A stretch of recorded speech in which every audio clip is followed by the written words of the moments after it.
Assalamu alaikum class. My name is Dr. Ghulam Mustafa and I'm here your instructor of Agriculture Economics Econ 4140 from University of Education Lower Mall campus. आज हम कुछ agriculture की importance को पढ़ेंगे in economics development और इसमें ख़ास तौर पे हम देखेंगे प्रोडक्ट कंट्रीब्यूशन क्या है एग्रीकल्चर का, मार्केट कंट्रीब्यूशन क्या है, फैक्टर कंट्रीब्यूशंस किस तरह ये factor of production land labour और कैपिटल दूसरी इंडस्ट्रीज़ को यानी कि इंडस्ट्रियल सेक्टर को ये देता है, और फिर फॉरेन एक्सचेंज कंट्रीब्यूशन में इसका क्या है, और इसके अलावा हम एम्प्लॉयमेंट जनरेशन और पॉवर्टी एलिविएशन फूड सिक्योरिटी के रिलेटेड भी हम एग्रीकल्चर की कंट्रीब्यूशंस को डिस्कस करेंगे। तो ये आज का हमारा लेक्चर होगा, इसे हम आज के या एक दो लेक्चर्स में इसको कवर करेंगे। अच्छा जी, सबसे पहले नंबर पे जो आता है जो contribution of agriculture, that is the product contributions. अच्छा, इसमें जो most of the developing countries depend on their own agriculture to provide food to be consumed by their population. कि जितनी भी developing country, mostly developing countries जो होती हैं, वो ग्रेन्स प्रोवाइड करती है to their own population to feed them. एक तो सबसे बड़ा इसका जो कंट्रीब्यूशन है कि ये प्रोडक्ट देती है for the consumption, products in the form of cloth, in the form of food, in the form of grain, in the form of fruits. ये आपकी जो एग्रीकल्चर है ये आपकी होल पॉपुलेशन को प्रोवाइड करती है, मोस्टली डेवलपिंग कंट्रीज़ की एग्रीकल्चर। इसमें कुछ एक्सेप्शंस हैं। उसमें मलेशिया जैसे, वो अपना जो है वो जो उनका पाम ऑयल है वो बिलियंस ऑफ डॉलर उससे कमाता है ईयरली, और फिर उन डॉलरों से जो फॉरेन एक्सचेंज अर्निंग करते हैं उससे फिर दूसरी फूड्स की जो रिक्वायरमेंट है वो दूसरी कंट्री से इंपोर्ट कर लेते हैं। इसी तरह सऊदी अरेबिया है, वो तेल बेचते हैं और उस तेल से जो है वो क्या करते हैं, वो अपनी उस तेल से अपनी जो है वो अपनी फूड की रिक्वायरमेंट पूरी कर लेते हैं। इसी तरह एक मालदीव कंट्री है, वो सिर्फ फिशरी जो है वो ज़्यादा प्रोडक्शन करता है, और सिर्फ वो फिशरी और एक दो दोस्त थे मेरे वहाँ से, तो वो कहते हैं फिशरी के अलावा हम कुछ प्रोड्यूस ही नहीं करते, हम निडल्स भी जो है वो इंडिया से इंपोर्ट करते हैं। तो वो अपनी फिशरी जो एक्सपोर्ट करते हैं बदले में फूड और ग्रेन दूसरी कंट्री से इंपोर्ट करते हैं। तो एक बात तो ये होगी कि जो आपकी एग्रीकल्चर है ये प्रोडक्ट कंट्रीब्यूशंस में मेजर जो है इसका शेयर होता है। अच्छा, इसके अलावा जो फार्मर ने अपनी जो आउटपुट सेल करनी होती है तो वो मार्केट सरप्लस को सेल करता है। मार्केट सरप्लस का कंसेप्ट ये है कि जो फार्मर अपनी सबसिस्टेंस फार्मिंग जो अपनी ओन नीड्स के अलावा जो बच जाती है वो फार्मर बेचता है। इसी तरह कंट्रीज़ का भी अगर देखा जाए ना, ख़ास तौर पे डेवलपिंग कंट्रीज़ का, तो ये होता है कि जो अपनी उसकी ओन नीड्स है, जैसे वीट है, हमें पता है कि 22 मिलियन टन जो है हमारी कंजम्पशन है, अगर ये हमारी कंजम्पशन है इसके अलावा जो बचेगी हम इसको एक्सपोर्ट करेंगे। इसी तरह फार्मर जो होता है वो पहले Pakistani farmer, mostly developing countries का फार्मर, वो अपने लिए ही प्रोड्यूस करता है, और इसको कहते हैं सबसिस्टेंस फार्मिंग। तो जो गैप होता है सब ओन कंजम्पशन के, जो अपनी कंजम्पशन के अलावा, और मार्केटेबल सरप्लस जो होता है, जो अपनी कंजम्पशन से बच जाता है, उसे मार्केटेबल सरप्लस कहते हैं। ठीक है ना। जब ये चीज़ें आप जो मतलब factor contribution to foreign exchange earning, जब इसको एक्सपोर्ट करते हैं फॉरेन एक्सचेंज अर्निंग होती है, और फिर जो, क्योंकि सारी कंट्री जो है वो ग्रेन्स और फूड में सेल्फ सफिशिएंट तो नहीं है, ठीक है ना, बहुत सी चीज़ें जो है हम बाहर से इंपोर्ट करते हैं। इसी तरह मतलब अगर बात जैसे मालदीव की है, तो वो तो अगर अपने ही रिसोर्सेज के ऊपर डिपेंडेंट रहे तो सवाए फिशरी के तो वो कुछ नहीं प्रोड्यूस करता। इसी तरह मतलब मलेशिया है, तो वो सवाए पाम ऑयल के तो वो ज़्यादा उनके ग्रेन्स वगैरह नहीं होती, दूसरी एग्रीकल्चर प्रोडक्ट नहीं होती उनकी ज़्यादा। वो इवन दो कि राइस जो है, जो पहले वो ज़्यादा, वो खुद जो उनकी स्टेपल फूड है राइस, तो वो राइस जो है वो खुद अभी इतनी प्रोड्यूस नहीं कर रहा, वो अपनी जो है ये पाम ऑयल बेचता है, और जो उससे अर्निंग होती है तो वो दूसरी कंट्री से राइस जो इंपोर्ट कर लेते हैं। जिस तरह हम रोटी खाते हैं वो चावल 3 टाइम खाते हैं। तो ये जो है वो अपनी जो फूड की रिक्वायरमेंट है, आप अपनी एग्रीकल्चर को एक्सपोर्ट करने के बाद, फॉरेन एक्सचेंज अर्निंग के बाद, डॉलर कमाने के बाद, आप दूसरे जो है वो ग्रेन जो है या दूसरी प्रोडक्ट जो है वो आप इंपोर्ट कर लेते हैं, और ये सबसे बड़ा कंट्रीब्यूशन है एग्रीकल्चर का फॉर प्रोडक्ट कंट्रीब्यूशन। अच्छा, दूसरा सबसे बड़ा कंट्रीब्यूशन जो है वो एग्रीकल्चर का, वो फैक्टर कंट्रीब्यूशन। अच्छा, ये फैक्टर कंट्रीब्यूशन क्या है? That mean the agriculture gives the factor of production to the industrial sector, right. इसमें से ख़ास तौर पे देखा जाए जो मतलब लेबर और कैपिटल है, लेबर और कैपिटल ये बेसिकली प्रोवाइड होता है एग्रीकल्चर सेक्टर से। अगर इसको हिस्टोरिकली देखा जाए और अभी भी देखा जाए, टू अ ग्रेट एक्सटेंट जो है ये, एक तो लेबर, लेबर की बात जब हम करें, नंबर एक लेबर, दूसरा कैपिटल, इसको हम ज़रा देखते हैं। लेबर के हिसाब से अगर देखा जाए ना, तो लेबर जो लुइस मॉडल है बेसिकली, मतलब ये फोकस ही किसके ऊपर है कि एग्रीकल्चर सेक्टर में जो अनस्किल्ड लेबर होती है वो इंडस्ट्रियल सेक्टर की तरफ मूव करती है, क्योंकि उनके मार्जिन प्रोडक्टिविटी ज़ीरो होती है। ठीक है, ज़्यादातर स्टडीज़ में यही हुआ है, यही मतलब एम्पिरिकल एविडेंसेस यही हैं ज़्यादातर। उल्ट भी आया इसके ऊपर, सम इन सम कंट्रीज, इंडिया में जैसे, कि कुछ ना कुछ मार्जिन प्रोडक्टिविटी है लेकिन निग्लिजिबल है। मतलब ये है कि एग्रीकल्चर सेक्टर में जो जो अबंडेंट लेबर होती है वो इंडस्ट्रियल सेक्टर की तरफ जाती है। एक तो ये हो गया कि फैक्ट्री प्रोडक्शन जो मेजर लेबर है ये प्रोवाइड करता है। अगर दुनिया के हिसाब से देखा जाए तो the size of agriculture sector in developing country is quite large, as around 60% of their population is engage in it. तो दुनिया का जो डेवलपिंग कंट्रीज में खास तौर पे 60% साइज ऑफ पॉपुलेशन है वो भी एग्रीकल्चर के साथ अटैच है। ठीक है, तो ये भी क्या है, therefore it can release a significant amount of labour to be employed in industrial and other non farm sectors.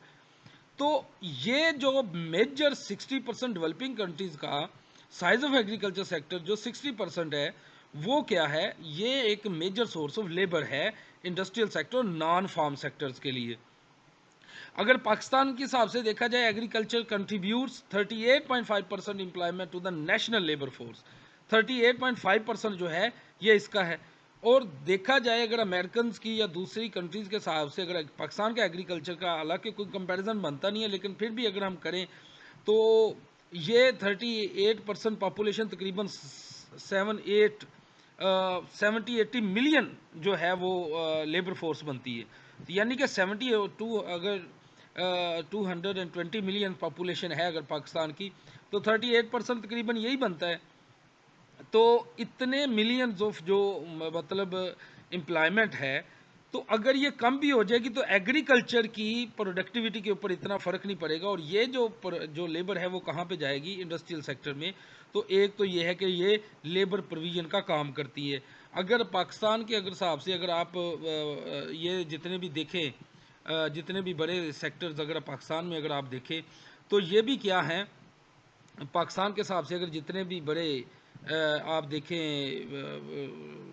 ये जो हमारे क्या अर्बन सेक्टर्स हैं, तो ज़्यादातर लेबर कहाँ से आती है, पिंडों से आती है, मतलब एग्रीकल्चर सेक्टर से आती है। एक तो ये हो गया, ठीक है। दूसरा है कैपिटल। कैपिटल जो है ये कैसे, मतलब ये कुछ यूनिक सा लगता है कि कैपिटल जो है ये एग्रीकल्चर देता है। इसकी हिस्टोरिकली अगर देखें ना, तो ब्रिटेन में भी जो सबसे पहले जो ज़्यादा इंडस्ट्रियल सेक्टर के लिए ये ज़्यादातर इनके सेविंग बैंक्स भी होते थे। जो बड़े लैंडलॉर्ड थे इन्होंने बैंक बनाए, फार्मर की जो सेविंग्स थी बैंक्स में रखते थे, फिर वो फार्मर को लोन देते थे। ठीक है ना, तो जो बड़े लैंडलॉर्ड्स हैं इन्होंने भी क्या है, हिस्टोरिकली भी देखा जाए, पाकिस्तान के भी बाद जो बड़े जागीरदार थे, जो बड़े मतलब नवाब थे, जिनका बेसिक वर्क जो था वो एग्रीकल्चर था, तो वो इन्वेस्टमेंट हिस्टोरिकली भी हमें इसके एविडेंसेस मिलते हैं कि ये देते हैं, कैपिटल प्रोवाइड करते हैं टू द इंडस्ट्रियल सेक्टर। अच्छा, agriculture can also be a major source saving and capital for industrial growth of developing countries. Even in poor developing country, as income from agriculture is unequally distributed, rural people with high income can invest their saving for industrial development. जैसे मैंने Britain की example दी, आप देखें कि पाकिस्तान के जो इस वक्त बड़े बड़े इंडस्ट्रियलिस्ट हैं, ज़्यादातर जो आपको इंडस्ट्रियलिस्ट नज़र आते हैं, जो कि जो 60 70s और 80s के अंदर बड़े बड़े लैंडलॉर्ड्स होते थे, अब वो देखें कि वो इंडस्ट्रियल सेक्टर की तरफ मूव किए हैं।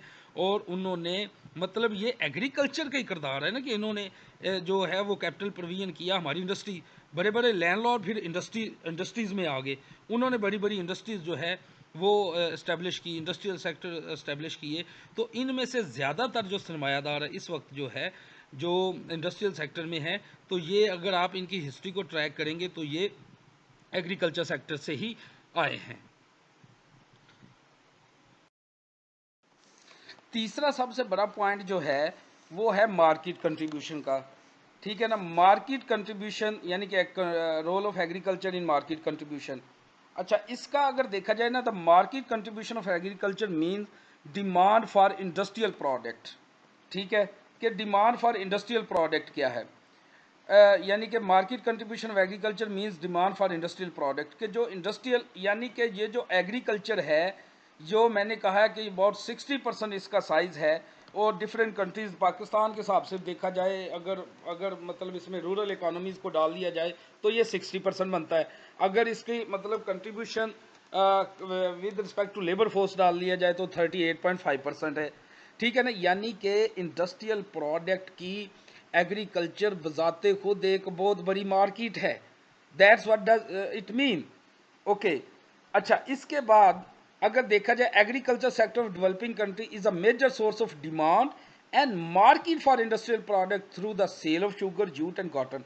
एक तो ये है कि ये इनको इनपुट्स प्रोवाइड करता है in the form of sugar, jute and cotton, और बहुत सी क्रॉप्स और सरप्लस क्रॉप्स जो होती हैं, मार्केट सरप्लस क्रॉप जो होती हैं, वो फार्मर जो है एक तो इनको सेल करता है इंडस्ट्रियल को, और और इसके बदले में भी क्या करता है, जो इससे अर्निंग होती है, तो जो इंडस्ट्रियल सेक्टर की बाय प्रोडक्ट होती है, तो वो एग्रीकल्चर बजाते खुद एक बहुत बड़ा इसका, आप कह सकते हैं कि एग्रीकल्चर बजाते खुद एक बहुत बड़ी मार्केट है।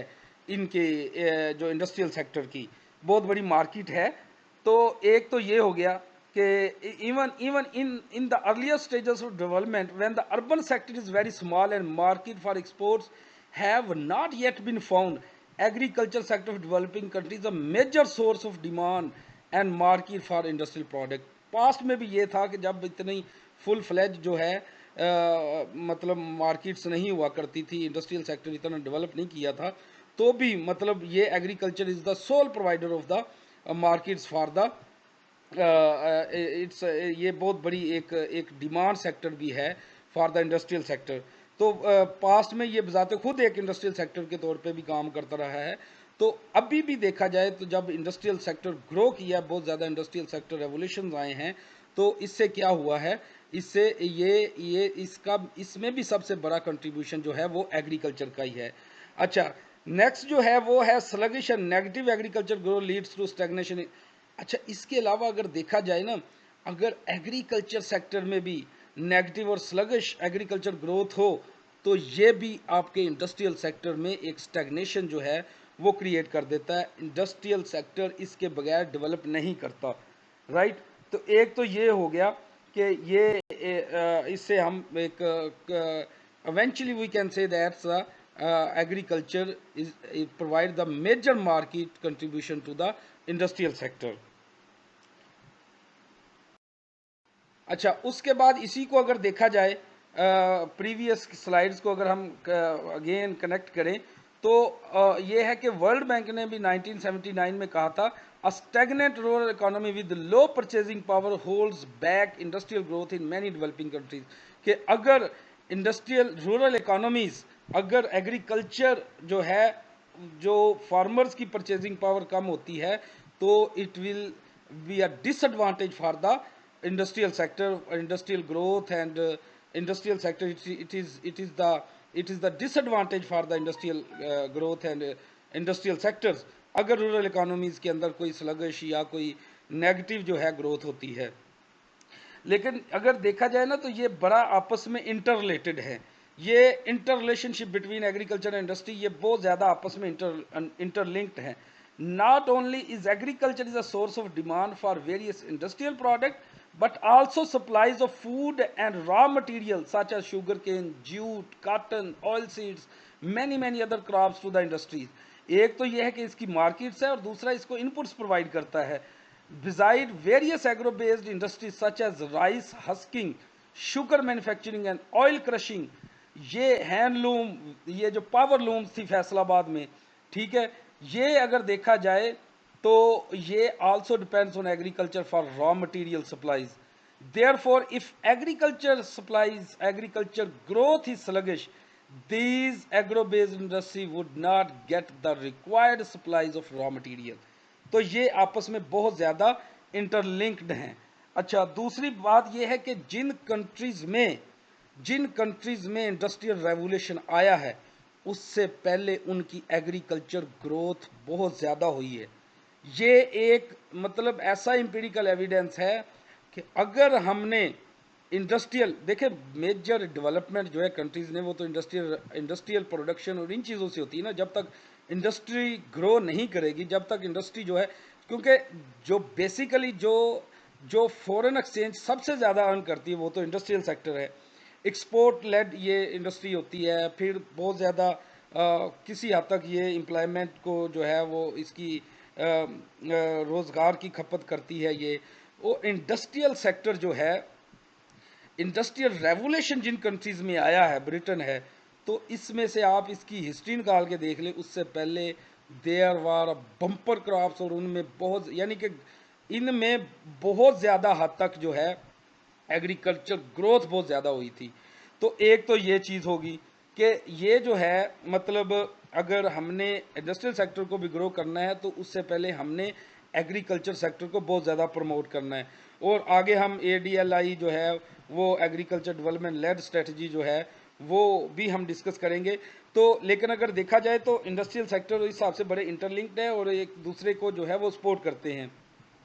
अच्छा, दूसरी बात यह है कि ख़ास तौर पे जब एग्रीकल्चर सेक्टर्स को आपने इंक्रीज़ करना है, ठीक है ना, या आपने इंडस्ट्रियल सेक्टर को इंक्रीज़ करना है, इसकी ग्रोथ को बढ़ाना है, तो agriculture pricing policy is most important one. ठीक है, एग्रीकल्चर प्राइजिंग जो है ये क्या किरदार अदा करती है कि अगर एग्रीकल्चर सेक्टर में, ये इसमें डिफरेंट स्कूल्स ऑफ थॉट्स हैं कि एक देखा जाए ना कि अगर एग्रीकल्चर की प्राइजेस लो हों तो वो चीप रॉ मटेरियल प्रोड्यूस करती है इंडस्ट्रियल सेक्टर्स को, और जिससे इंडस्ट्रियल सेक्टर जो है, इंडस्ट्रियल मार्केट्स जो है वो ज़्यादा प्रॉफिटेबल होती है। ठीक है ना, लेकिन दूसरी तरफ ये है कि फार्मर्स का इसमें नुकसान होता है। ठीक है ना, एक तो ये है कि जो इसके रिलेटेड भी एम्पिरिकल एविडेंसेस हैं कि मतलब 50s के अंदर, मैं पहले समझता था शायद पाकिस्तान के हिसाब से ये डिबेट है, लेकिन 50s के अंदर मतलब पूरी दुनिया में ज़्यादातर इकोनॉमिस्ट ये समझते थे कि फार्मर जो है वो प्राइजेस को जो है वो मद्देनज़र नहीं रखता वाइल्ड प्रोडक्शन। जब वो अपनी एग्रीकल्चर प्रोडक्शन करता है तो वो उन्होंने अज्यूम कर लिया था कि ये जो है वो according to his full capacity वो आउटपुट मैक्सिमाइजेशन, उसका सोल ऑब्जेक्टिव होता है आउटपुट मैक्सिमाइजेशन, प्रॉफिट मैक्सिमाइजेशन नहीं होता, उसका मकसद होता है आउटपुट मैक्सिमाइजेशन। उसके ऊपर कुछ हद तक वो ठीक भी थे कि मोस्टली जो 50 से पहले एग्रीकल्चर थी ज़्यादातर, तो ज़्यादातर जो फार्मर्स थे वो तो अपने लिए ही प्रोड्यूस करते थे ना, अपने खानदान, बड़े बड़े ख़ानदान होते थे, वो अपने ख़ानदान के लिए ही प्रोड्यूस करते थे। एक तो वो ये देखते थे कि ये आउटपुट मैक्सिमाइजेशन के लिए जो है वो बेसिकली वर्क करता था, प्राइजिंग को नहीं वो देखता था। पाकिस्तान में भी ऐसा ही समझा गया और इसीलिए जो पाकिस्तान में एग्रीकल्चर प्राइजिंग पॉलिसी है वो 1982 में आई। अच्छा, इसको अगर देखा जाए एग्रीकल्चर प्राइजिंग को कि अगर ये लो रखी जाए तो इंडस्ट्रियल सेक्टर के लिए ये बड़ी ठीक है, लेकिन फार्मर्स के लिए जो है वो ठीक नहीं है। ठीक है ना, तो ये एक डिलेमा था पहले कि मतलब उसके बाद जब देखा गया इसके ऊपर और ज़्यादा स्टडीज़ हुई कि नहीं जी, फार्मर को जितनी ज़्यादा क्रॉप्स की प्राइजेस मिलती हैं वो एकरेज के थ्रू, यानी कि वो ज़्यादा, आप वीट को देख लें, अब वीट की जब प्राइजेस ज़्यादा होती है ना तो अगले साल लोग जो है वो वीट ज़्यादा ग्रो करते हैं। और इसीलिए चूंकि वीट की प्रोडक्शन क्यों पाकिस्तान में हमेशा ज़्यादा रही, इसके ऊपर किसी ना हद तक दूसरी क्रॉप्स की निस्बत फार्मर को इसके ऊपर स्टेबल प्राइसेस मिलती हैं। मैं इनपुट्स की बात नहीं करता हूँ कि वो बाद में उन्हीं प्राइसेस से जो है वो जो वीट की इनपुट्स बहुत ज़्यादा महंगी होगी। बहरहाल अगर ये देखा जाए कि वीट के ऊपर जो है पाकिस्तान की एक पॉलिसी रही, इसके ऊपर सपोर्ट प्राइस देते हैं, फार्मर को एनफ प्राइस मिलती है, तो वो हर साल जो है वो ज़्यादा से ज़्यादा, जिस वक्त उनको कम प्राइस मिले वो कम ग्रो जो है वो वीट ग्रो करते हैं, लेकिन जब उनको प्राइस ज़्यादा मिले तो वो ज़्यादा ग्रो करते हैं। और ये इम्पीरिकल एविडेंसेस जो हम इंडिया के हिसाब से देखा जाए तो 2013-14 के अंदर उन्होंने राइस के ऊपर जो है वो ज़्यादा प्राइजेस दी, और फार्मर ने उससे अगले साल जो है वो बहुत ज़्यादा राइस ग्रो किया। फिर उन्होंने वो राइस को पाकिस्तान की तरह जो है वो फार्मर को वो केला नहीं छोड़ा। पाकिस्तान की अभी मैं एग्जांपल देता हूँ, तो वो वर्ल्ड जो राइस के रिलेटेड वो वर्ल्ड लीडर बन गए 2014-15 के बाद। लेकिन अगर पाकिस्तान की 2014-15 की देखें, यकीन जाने farmers could not even recover the cost of production, यानी कि मतलब बम्पर क्रॉप्स हुई राइस की 2013-14 के अंदर, लेकिन फार्मर को इतनी प्राइजेस नहीं मिली, और पाकिस्तान का शेयर जो है राइस का वर्ल्ड मार्केट में शेयर बहुत कम हो गया। तो ये कुछ एम्पिरिकल एविडेंसेस थे जो मतलब ये शो करते हैं एक एग्रीकल्चर का और इंडस्ट्रियल सेक्टर का नेक्सिस, और ये शो करते हैं कि एग्रीकल्चर बजाते खुद कितनी बड़ी मार्केट है for the industrial sector to grow. तो ये हमने एक कंप्रीहेंसिव सी डिबेट की है। Very much class, this is all about today's class. आज हमने इम्पोर्टेंस ऑफ एग्रीकल्चर पढ़ा और इसका किस तरह इकोनॉमिक्स डेवलपमेंट में इसका किरदार है। तो ये आज हमने इसको क्रिटिकली एनालाइज किया। तो ये it's very much important regarding your course. Please read the slide, listen the videos, YouTube videos, that's much important, and most important thing is that please stay at home, wash your hand frequently, अब बाहर ना जाएं, जब तक आप बाहर नहीं जाएंगे कोरोना आपके घर में नहीं आएगा। तो अपने फिज़िकल डिस्टेंस रखें, और इस जो हार्ड टाइम से हम गुज़र रहे हैं इसको पेशेंटली और इसको सब्र और तहम्मुल से इसका जो है वो इसका जो मुकाबला करें, और इंशाल्लाह हम बहुत इसमें सरखरू होंगे। Thank you very much ji.